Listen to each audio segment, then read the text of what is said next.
გიფიქრეთ, რომ ყოველდღიურად გამოყენებული წყალის შესაძლებლად თქვენს ჯანმრთელობას საფრთხეს უქმნიდეს? დიახ, ეს შესაძლებელია, როცა მისი მართვა არასწორად ხდება. და რა არის ჩამნიარე წყლები? ეს არის ნებისმიერი წყალი, რომელიც უკვე გამოყენებულია და შეიცავს სხვადასხვა ტიპის დამამიზრავალ ნივთიერებებს, რაც მის ბუნებრივ ციკლში დაბრუნება შეუძლებელს ხდის გაწმენდის გარეშე. რა ტიპის ჩამნიარე წყლები არსებობს?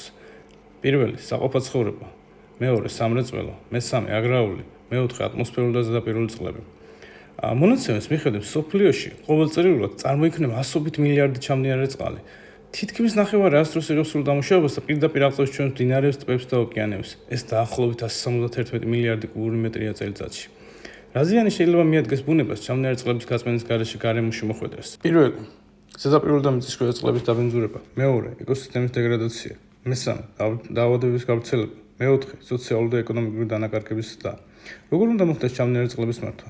პირველ რიგში უნდა მოხდეს მათი შეკრება და ტრანსპორტირება ობიექტზე, სადაც მოხდება მისი პირველადი გაწმენდა, მეორეული გაწმენდა, საჭიროებისამებრ ქიმიური დამატებითი გაწმენდა და ლამის სრული მენეჯმენტი.